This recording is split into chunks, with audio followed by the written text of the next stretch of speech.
6.25 전쟁 종전선언에 미쳐있는 친중 문재인 대통령과 다르게 일본은 내년 열리는 베이징 동계올림픽 외교적 보이콧을 검토 중인 것으로 알려졌습니다. 일본 니혼 게이자이 신문은 지난 11일 일본 정부는 베이징 동계올림픽에 대표단을 파견하지 않는 방식으로 외교적 보이콧을 준비 중이라고 전했는데요. 일본 정부는 공식 대표단 대신 하시모토 세이코 도쿄올림픽 조직위원회 회장 등 올림픽 관계자를 보내는 방안을 검토하고 있다고 보도했습니다. 일본은 미국의 외교적 보이콧 이전에도 계속해서 중국 인권 문제를 거론했고 중국의 대만 침공 시 대만을 도울 것이라 밝혀 일본의 베이징 동계올림픽 보이콧은 타이밍이 문제였지 예정돼 있었습니다. 지난 10월 취임한 기시다 후미오 일본 총리는 외교 안보에 있어서만큼은 대표적인 친미 지도자 아베 총리와 똑같은데요. 한국 외교부 장관에 해당하는 일본 외무상 출신인 기시다 후미오 총리는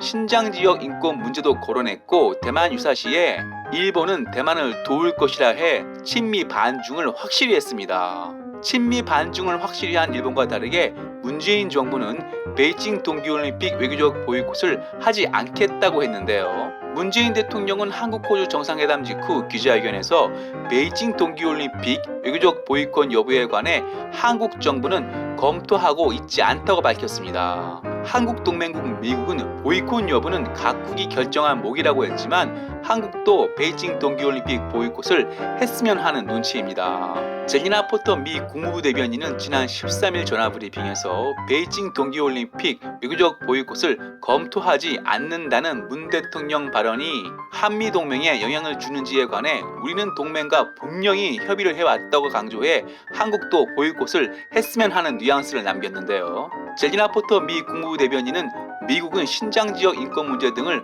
외교적 보이콧 결정 이유로 들었다며 한국이 보이콧에 동참하지 않으면 미국은 한국을 인권을 무시하는 국가로 볼 것이라는 뉘앙스를 남겼습니다. 미국이 보이지 않는 부탁에도 인권 변호사 출신 문재인 대통령은 종전선언을 위해 베이징 동계올림픽에 참석할 것 같습니다.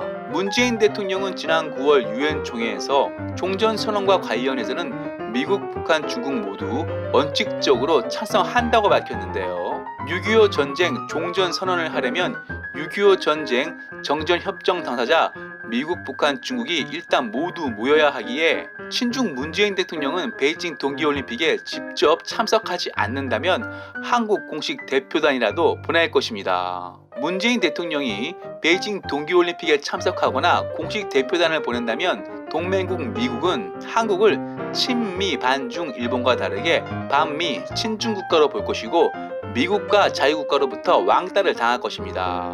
반미 친중 국가 미래가 궁금하다면 북한, 이란, 베네수엘라, 필리핀을 보면 됩니다. 인권 변호사 출신 문재인 대통령과 친중민주당은 자신들 정치적 이익을 위해 한국의 장래를 중국에 팔아먹고 있습니다.